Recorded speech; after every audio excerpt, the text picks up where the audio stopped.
모세와 바로의 이 대결이 6개월 가까이 계속되었습니다.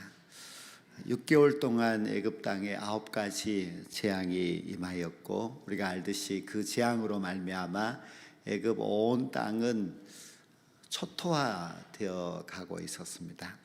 왜 하나님께서는 이렇게 오랜 시간 동안 그런 재앙을 이제 내리셨을까 하는 것을 생각해 보아야만 합니다. 하나님의 능력이라면은 아마 한 번에 모든 것을 끝내고 한 번에 그래서 항복을 받을 수가 있었을 것입니다. 그러나 하나님은 속전속결로 끝내지 않으셨습니다. 그 가장 중요한 이유는 하나님의 자비하심입니다. 하나님께서는 애굽 백성들에게도 기회를 주셨습니다. 그래서 처음에는 아주 약한 재앙을 내리면서 애굽 백성이 빨리 하나님 앞에 항복하고 이스라엘 백성들을 종살이에서 해방시켜 주기를 그렇게 기대하였습니다. 하나님은 참 인내하시면서 기다리시는 하나님이십니다. 그러나 또 중요한 이유가 있는데, 그것은 바로 애굽 백성과 이스라엘 백성들에게 하나님을 알게 하시는 이유가 있습니다. 특히 이스라엘 백성들은 오랜 세월 동안 애굽 생활을 하면서 하나님을 차츰차츰 잊어갔습니다. 하나님을 잘 모르고 있는 그 이스라엘 백성들에게 하나님을 보여주면서 알게 하는 그런 시간이 바로 6개월의 재앙의 시간입니다. 또 다른 한 가지 이유를 찾는다면 그것은 모세의 지도력을 위해서입니다. 모세가 처음 이 애굽 땅에 왔을 때에는 참 형편없는 그런 모습입니다. 이미 나이도 많았고 목자로 지내다가 왔기 때문에 그 몰골이 참 형편이 없었습니다. 그러니 그 모세의 외모만 본다면은 이스라엘 민족의 지도자라고 하기에는 너무 부족한 그런 모습입니다. 그러나 6개월 동안에 모세가 이 바로 앞에 나타나고 이스라엘 백성들 앞에 나타나고 하면서 모세가 하나님이 보내신 사람, 그리고 하나님의 능력이 이 모세를 통하여서 나타난다는 것을 이스라엘 백성들도 보면서 이제 알게 되었습니다. 그래서 모세의 그 지도력이 이제 상당히 이제 커졌습니다. 그래서 처음에는 아주 바로가 모세를 하찮게 생각했지만 나중에는 바로는 모세를 우러러 봐야만 하는 그런 신적인 존재와 같이 되었습니다. 바로뿐만 아니라 이스라엘 백성들도 또 모세의 형인 아론도 모세를 지난 6개월을 겪으면서 다르게 그렇게 보게 됩니다. 하나님은 이런 과정을 통해서 하나님도 알게 하시고 그리고 모세도 알게 하였습니다. 만약에 하나님께서 그냥 한 번에 이스라엘 백성들을 출애굽시켰다면은 오랜 세월 동안 노예 생활을 했던 이스라엘 백성들이 모세의 말을 청종하고 따라갔겠습니까? 아마 얼마 가지 않았어 이스라엘 백성들은 다 모세에게 반역하면서 그들은 애굽으로 다시 돌아가 버리고 말았을 것입니다. 지난 6개월의 시간을 말씀을 통해서 우리가 가만히 보면은 참 모세는 우직합니다. 모세가 하나님의 말씀을 받고 그 말씀을 가지고 바로에게로 나아갑니다. 바로는 마음이 강팍해서 들어주지 않습니다. 다시 모세는 바로에게 찾아갑니다. 그 궁궐을 들어갈 때의 모세의 마음이 얼마나 두려웠겠습니까? 바로라고 하는 그 최고의 권력자 앞에 참 볼품없는 자신이 이제 들어가서 백성의 해방을 위해서 이제 요구하여야 하는데, 궁궐에 들어갈 때마다 두렵고 또 많은 그런 생각들이 그에게는 들었을 것입니다. 왜냐하면 과거의 모세도 40년 동안 그 궁궐에서 자랐기 때문입니다. 근데 바로는 그 강팍한 마음을 가지고 있었음에도 불구하고 모세는 계속해서 협상을 하기 위해서 들어갑니다. 그래서 아주 신실한 우직한 그런 모세의 모습을 이제 잘 보여주고 있는 것이 이 6개월의 시간이었습니다. 이제 9번의 협상이 그만 타결되지 못하였습니다. 그리고 이제는 마지막 한 번의 재앙이 남았는데 그것은 바로 애굽의 장자가 그리고 모든 처음 태어난 짐승들이 죽는 그런 재앙입니다. 이때 이제 모세가 애굽의 왕 바로에게 그 사실을 이제 선포하게 되는데요.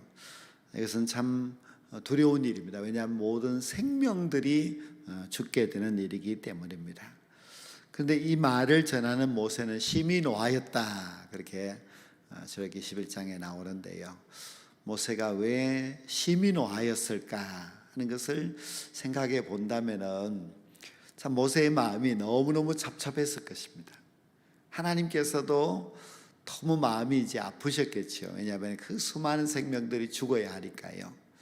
그런데 그 수많은 생명이 죽어야 한다는 것은 모세는 알고 있었습니다.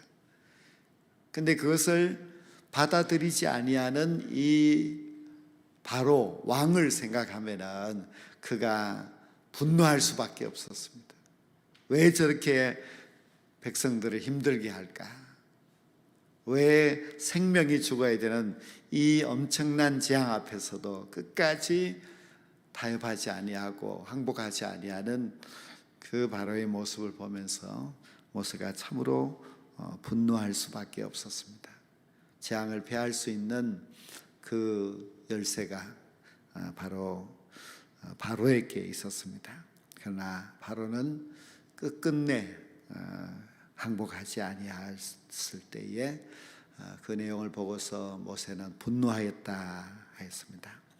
이제 출애굽기 11장에서는 애굽의 10번째 재앙인 장자의 재앙이 내려질 것이라는 선포로 이제 말씀을 마치고 있는데요.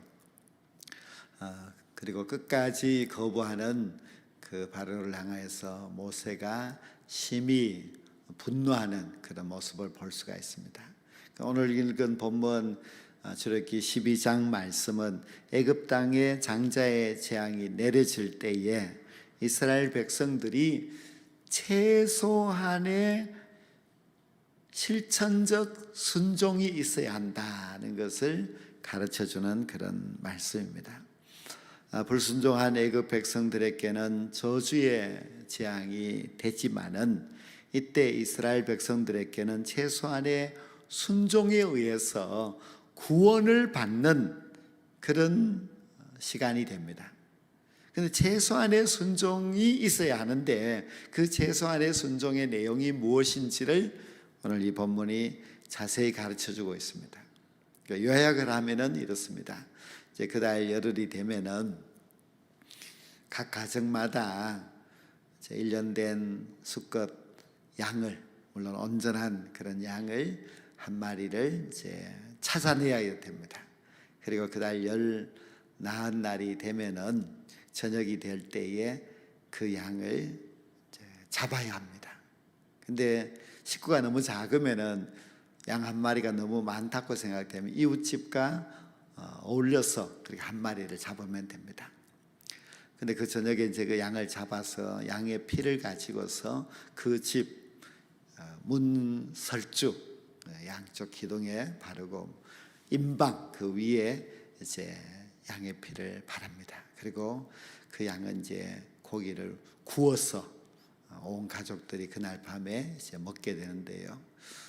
무교병과 쓴나물과 양고기와 이렇게 함께 그것을 먹는데 그냥 먹는 것이 아니라 다 옷을 겉옷까지 허리띠를 두르고 신발도 신고 지팡이도 옆에 두고 이제 그것을 급히 먹어야 된다고 했습니다.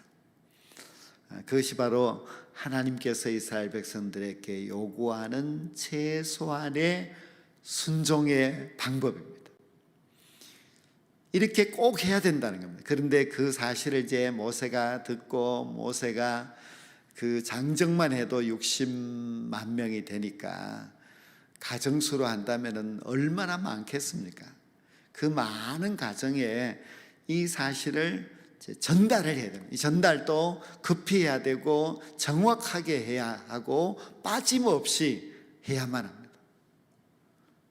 그날 아마 이 사실을 전달하고 하는 것이 뭐 하루 만에 다 이루어질 수는 없었겠지만은 그러나 아주 급히 해야 되는 일이기 때문에 빠른 전달이 이루어졌을 것이고, 그리고 또 정확한 전달. 뭐 어떤 집은 1년 된 양을 잡으라고 하는데 안 잡고 있다든지, 피를 바르야 한다고 하는데 피 바르는 것을 몰랐다든지, 이러면 이제 문제가 아주 크게 생기게 됩니다. 그래서 아주 정확하고 신속하게, 그리고 모든 이스라엘 백성들의 가정마다 이 최소한의 순종의 하나님의 요구를 그렇게 전달을 해야만 합니다.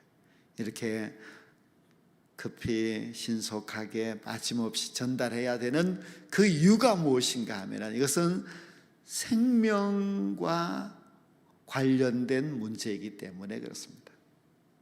그래서 뭐 해도 되고 안 해도 되고 하는 그런 일이 아닙니다. 꼭 해야만 하는 일입니다. 왜 꼭 해야만 하는가 하면은 이 10번째 재앙은 하나님께서 애굽 온 땅에 내리게 됩니다.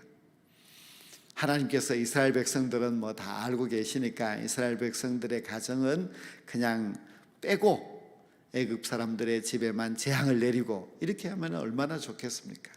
그런데 하나님이 그렇게 하지 않고 애굽 온 땅에 이 장자의 재앙을 내리는데, 누가 구원받을 수 있는가 하면은 하나님의 말씀에 순종한 사람들만 구원을 받습니다.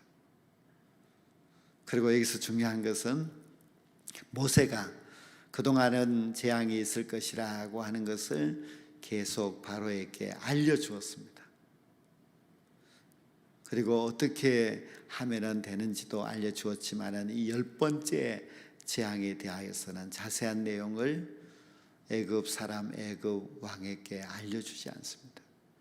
하나님께서는 철저하게 이스라엘 백성들만 구원하려고 하셨고, 지금 9번이나 계속해서 순종하지 않고 거역하고 완악한 마음을 갖고 있는 바로와 그 신하와 그 백성들에게는 이 10번째 장자의 재앙을 반드시 내리시겠다고 하는 하나님의 의지가 담겨져 있었습니다. 그래서 알려주지 않았습니다. 그러나 문제는 이스라엘 백성들이 이제 생사를 건 중요한 일이기 때문에 이 모든 지시를 아주 철저하게 이행해야만 살 수 있었습니다.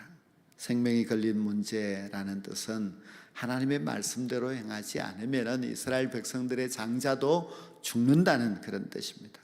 그래서 반드시 이 10번째 재앙은 철저하게 준비해야 되고, 또 철저하게 그 모든 말씀들을 지켜 나아가야만 했습니다. 이스라엘 백성들의 집집마다 이제 그달 열날 날이 되었을 때에 긴장감이 돌 수밖에 없습니다.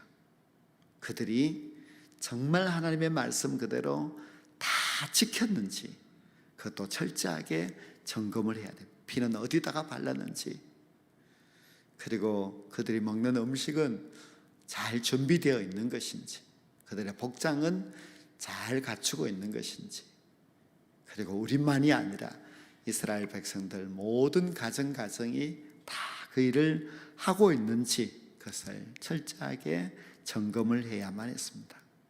430년의 애굽의 생활을 끝내고 출애굽을 하기 위해서는 반드시 이번에 이 순종이 절대적으로 필요합니다. 모세는 바로에게는 이 명령을 전달하지 않았습니다. 지금까지는 피할 길을 가르쳐 주었지만은 지금은 피할 길을 가르쳐 주지 않습니다. 왜 그랬겠습니까? 하나님께서는 9번이나 하나님의 명령에 소홀히 하였던 그 바로에게 이 10번째에 피할 길은 알려주지 않았습니다.